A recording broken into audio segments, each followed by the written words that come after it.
My bad. We recording? I like the Popeyes by us because it's connected to a gas station. So you know they're assholes in there. I love when they're mean to me at Popeyes. That shit makes the chicken hit. What? You go back around. It's like, I want some extra honey. You go home. You got a Vons right next to the state. Yeah, you go to the Popeyes section of the gas station. You're like, I want some more honey. They say aisle 3. Aisle 3. Welcome to Popeyes, man. Are we recording? Oh, Okay. damn. My bad. Okay, we're doing the winners of free agency today.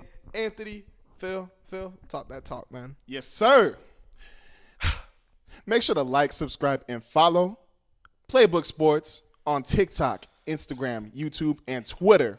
And also Twitch and YouTube just in case. We got live streams coming to you soon. Definitely on YouTube. We're close to 200 subscribers, so please help us out with that. Do that for us, and we'll do you. Yes, sir. Oh, wait. No sketch. What? Okay. Nope. Never mind. It's Getting hot as into it. fuck in here, bro. It really is. It's so hot. So we're going to make this quick. My 3 teams. No, I'm playing. I got some honorable mentions first and foremost. I got 5 honorable mentions, okay? The Knicks, Timberwolves, OKC, Magic, 76ers, and the Pelicans. So I have 6, actually. Hey, you got 3 of mine. 3 of your teams or 3 of your HMs? 3 of my HMs. Let's Knicks, hear 'em. Pelicans, and Magic. Nice. Excuse me. My bad. I had the burp. Yeah, I mean, there was just a lot of teams that had good off seasons. My next 3 teams, though, I like a lot more. But you could talk about your first team first. Yes, sir. At First number things first. 3. This is going to be funny. I had to go with the Philadelphia 76ers. Okay. I really like what they did. They added the homeboy Paul George without having to trade him, by the way. I think that was really cool. They added Caleb Martin to replace Buddy Hield, and they added Andre Drummond. I like it. That's a good core. I really like it. But what I really like is they still have a lot of money. They still have money they could spend. So they could get another, like, $25, $30 million player. They could trade for something like that. Don't be surprised if they enter the Lauri Markkanen sweepstakes. Oh, not at all. Don't be surprised, but that'd be nuts. But right now, the projected lineup that they have right here is at point guard Tyrese Maxey, shooting guard Caleb Martin, small forward Kelly Oubre Jr., power forward Paul George, center Joel Embiid, with the 6th man being Jared McCain. Now, I really like that lineup, bro. Cold. I feel like that's a lineup that McCain's just ready moves. to be a 6-man yet. Mhm. But I do like that lineup a lot. I think Yeah. it's really good. My number 3 team, I got the Dallas Mavericks. Hey. I think they had a really good offseason, signing Clay, winning the Clay sweepstakes. Mhm. Adding Najee Marshall for a 3-year, $27 million deal. Maybe a little overpay, but I think that's a good player to have on your roster. And then trading for Quentin Grimes. That's 3 really good role players that they definitely could have used last year in the playoffs. Just people that can knock down shots, which is what they need. Quentin Grimes is so young, and he kind of is like what Josh Green was supposed to be for them. And then also, yeah, just the consistency that these guys offer is going to be really good for really good to benefit the team. No, I really like Quentin Grimes going to the Mavericks. I feel like he's way more explosive, too, than Josh Green. Yes. Like, Josh Green's a little more, like, scrappy. And occasionally, like, he's just a scrappy player in my opinion. But with Quentin Grimes, he's way more like, he's literally 3-and-D. Josh Green is like the Bruno Caboclo of the modern NBA, where it's just kind of like he's like keeps being like a year away from being good, you know. But Quentin Grimes, you know, he could shoot. He actually had a bad shooting year last year, which I did not know. Oh, yeah. Last year it was complicated going from the Knicks to the stinking Pistons. But He shot 36% with the Knicks, and then he shot 14% with the Pistons. I don't even think he played for the Pistons, bro. I think he only played like 1 game. Played 6 games, Oof. shot 5 threes a game. So bad end, but he probably just wasn't happy in Detroit. Yeah. New York he shot 36% in New York. His highest season, he actually almost shot 40% from 3. Wow. I just think that's a good player to have next to him. He's obviously another good defender to have there as well. And Najee Marshall, also a really good pickup. Yes. That man's strong. Just a good role. Where did he play before Dallas? He played with the Pelicans. He was on the Pelicans last year. I was going to say that was the last team I remember him with. But yeah, I guess. He is a really good player, He's man. only 26? Yeah. Bro, I swear I was playing with Najee Marshall in like 2K13. That must have been another player, bro. Had to have been. But he is a good player, man. Yeah, I like him. He's tough. He can shoot. He could do a little bit of everything. What did he shoot last year from 3? I want to say 35, Higher.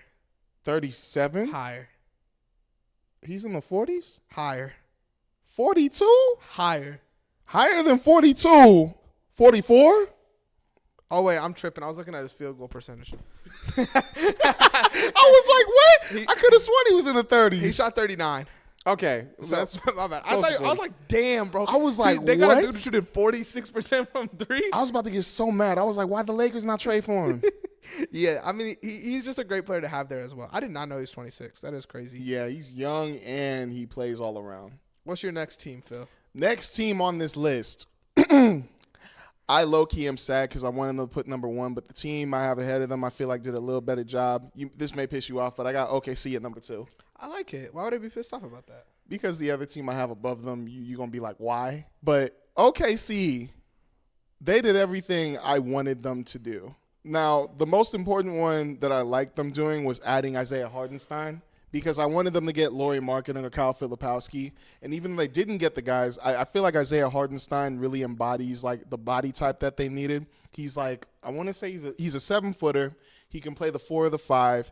He isn't like the most capable three-point shooter in the corner, but he can make occasional 1 or 2 of them. But the main thing is he can rebound. He can play defense. He can move his feet. He is what they need in OKC, the literal exact type of big they need. And now Chet can stay at the 5. And even if Chet's out or like off the floor when they need subbing, they can move Isaiah Hardenstein to the 5 and play another little small ball lineup with that. Which brings me to my next point, adding Alex Caruso to replace Josh Giddey. That was perfect. He is a guy you can either start or come off the bench. Than Josh Giddey. Way better fit. He can play defense hard. He's one of the best. I want to say he was second team all defense last year. I feel like the year before was the year he was hurt, right? Yes. But I think he was second team last year, but I'll double check. Yeah, but either way, it was a really good pickup, and I really, really want this lineup to start next year. My projected lineup is point guard SGA, shooting guard Lou Dort, small forward Jalen Williams, power forward Isaiah Hardenstein, center Chet Holmgren, with the 6th man being no other else than Alex Caruso, the bald eagle, bro. Sneaky 6th man of the year candidate. Oh, 1,000%. Alex Caruso is going to be Sneaky. 6th man of the year. With this team, it just fits the identity. You guys know what you are now. Like adding Isaiah Hardenstein, Alex Caruso with this type of team, you guys know what you are. And the scariest fact about this whole thing is it didn't cost them that much. The most expensive person they got was Isaiah Hardenstein, and they still got room to add another star. Mm-hmm. They may be scarier than the 76ers. Mm-hmm. I just want to say, Gordon Hayward did all that talking, and no one wants his ass. Shout out to Thunder, man. Thunder the fuck up, baby. Hey. My number 2 team, I have the Sacramento Kings, actually. Oh, okay. I feel like there was a lot of shitty talk about them on Twitter for getting DeRozan. How's it going to fit? Who are they going to guard? Bro, I think this team is going to be so good on offense. This might be the number 1 offense in basketball next year. When you look at the way they run the game, bro, where they have Domantas Sabonis come up, get the ball, and just do dribble handoffs, bro, DeMar DeRozan is going to fucking kill teams in that. And then you still have De'Aaron Fox there. They add Jordan McLaughlin, and they retain Malik Monk, who kind of seemed like he wasn't going to end up being there like before the offseason started. Trading Davion Mitchell for Jalen McDaniels kind of sucks, but you get Devin Carter, who could just go in there and be exactly what he is. Exactly. So I don't see a loss with this offseason at all. Honestly, I don't hate it. I don't hate it. It was a little weird. With them getting DeMar DeRozan at first to me, but looking at the lineup and looking at how it can work, I feel like DeMar DeRozan is what they need. I feel like because he's not like a known playmaker, but he does average 5 assists, and I feel like getting that type of player who's a really good scorer as well, not from the 3-point line, but just overall anywhere else, I feel like that's really going to help De'Aaron Fox when he's in his little jams. And like you said, Devon Carter coming in, like he's already an NBA-ready type of player. Yes. He can rebound. He can shoot. I think he averaged like 38% from 3 as well when he was in college, and he was playing in a tough league too.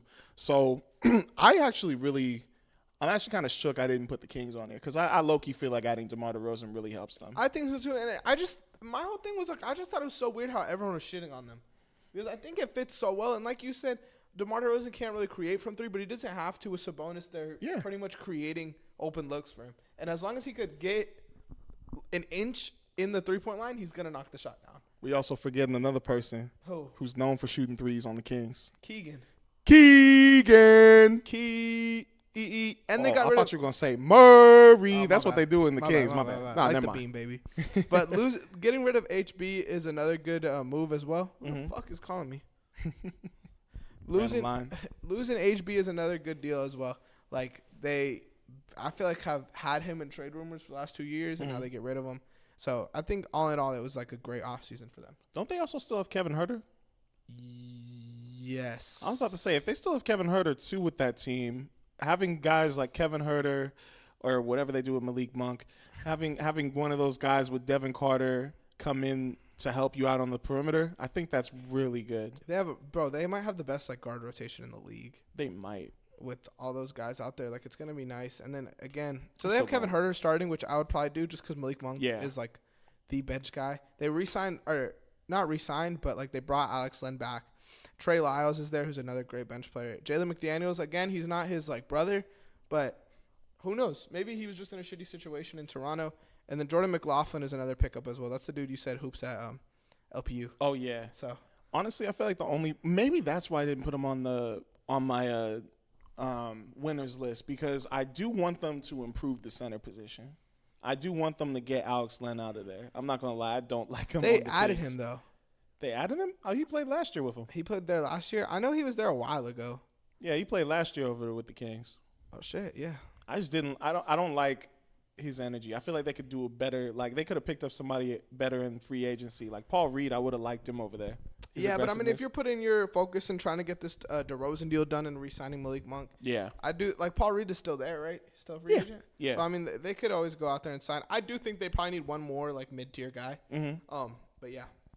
No, and who knows? Summer leagues going on right now, so maybe they pick up someone on their summer league roster as well. That's true, but they're in a good position. Great position, yeah. Right number one, who you got? At number one, I actually have the Dallas Mavericks at number one. Okay, I'm not mad at it. Okay, I was just making sure. I had the Thunder as my honorable mention and the Mavericks on my list. Okay. So I think they had a better offseason. Now, as y'all know, I was watching them Celtics versus Dallas Mavericks games. All of them except for the last game. We all knew the Celtics were going to crush them. And the one complaint I had the whole time was their guards are fine. The forwards are fine. The centers are fine. I really need them to get some forwards that can shoot. Derrick Jones Jr., brick. P.J. Washington was good, but he's not known to be that 3-and-D type of dude. Like, he can still shoot the three, but it's not like he's known to shoot the three ball. He's known to be a hustler and a great scorer. But adding Klay Thompson, Najee Marshall, and Quentin Grimes really helps them because they're known to be corner shooters. They are known to be corner shooters. Now, I don't know how Klay Thompson is going to do defensively with the Dallas Mavericks because his defense has fallen a little bit. But Najee Marshall and Quentin Grimes, they definitely can play scrappy defense, especially Najee Marshall, who is known to be a strong defender. He can guard the 1 through 4. And Quentin Grimes can guard the 1 through 3 in a scrappy way. And he came from New York. Them dudes know how to play defense. So Klay Thompson, maybe that can they can put that culture in it again. Like they can make him a 3-and-D like he was with the Golden State Warriors. I want to say 2015 or 16. Up until that 19 finals, I feel like he was one of the best defenders in the league. So they could probably get him back to where he is. But also keeping P.J. Washington and Daniel Gafford, I really love that. And they still have Derek Lively II. So in a league that you really need centers, they got like 2 really good ones, and they got one that can probably play some small ball, but I'd rather keep it with Daniel Gafford and Derek Lively II. They still got Dwight Powell. I just really like what they have right now, and I feel like they are definitely a championship contender. Yeah, I agree 100%. I would put them in that tier. You know, on football, we just did a video where we did tier rankings for every NFL team. We definitely got to do that this offseason. I'm down. For the NBA. But my number one winner this offseason was the Spurs. Hey! I just think they just did right, you know? Trading for Harrison Barnes, signing Chris Paul to a cheap deal, 1 year, $11 million. Like, I'm trying not to take draft too much into account here, but, like, having – Oh, my bad. Bless I'm you. so sorry. It's okay. Having Stephon Castle there, like, you take Chris Paul, like, to teach him that, you know? Like, teach him how to play the game a little bit better. And then now you have Castle, Keldon, Vassell, Harrison Barnes, Soltron, Chris Paul, and Wemby, bro. Come on. Like, they just did what they had to do. You don't do too much. You don't go out there and, like, okay, we got Chris Paul. Let's trade all our. I mean, we have Wemby. Let's trade everything for Trae Young, for example. Mm-hmm. Like signing a Chris Paul, adding a Harrison Barnes, like needs to be credited the right way because they did the right moves this offseason. I was a little hesitant on putting them on my list because I want to see how it all plays out. But I do think that their moves were pretty good, without a doubt. But they just like they have so much there. Like even if Chris Paul doesn't work out, like then Castle probably will. Mm-hmm. And if Castle doesn't work out, then like don't they still have Trey Jones? Trey Jones is there. You have Vassell. Like, bro, they have so many fucking players on this team. Mm-hmm. Julian Champagnie had flashes last year. Oh, yeah. You know, Blake Wesley's a dude who was picked pretty high. Malachi Branham's a dude who was picked pretty high. Like, these are all dudes that, like, have some credit to their name. Mm-hmm. And I think that that should go for something. Oh, either way, during the season, I'm going to like what they do because right now their top target to trade for, if they do a trade, is Lauri Markkanen. And the league needs to be scared if 2 7-footers who can move like small forwards are on the same team together, bro. If they have Lauri Markkanen play the 4 with Victor Wembanyama playing the 5, it don't matter who plays the 1 through 3, bro. It don't matter because they will be unguardable and their defense will be nuts. Bro, I don't know if I want Lauri to go there. No, if Lauri goes there, bro, that team is going to be nuts. Chris Paul is already your point guard. And then imagine if you replace Jeremy Sochan, like have him come off the bench for Lauri Markkanen, who's worth $18 million. What would they give up? Not too much, to be honest. They could literally just do Keldon Johnson and maybe a second or third round pick for Lauri Markkanen. First or second pick. My bad. I am so sorry. I'd be okay with that. I think Keldon's kind of like an odd man out here. Mm-hmm. And I do think like if it was something more like picks related rather than players, just because like if you have to draft the next 3-4 years, like you have so many fucking players, it's like now you're drafting like kind of how the Thunder had this problem where we were drafting guys and it's like now where do we put them? Like, we have so many dudes.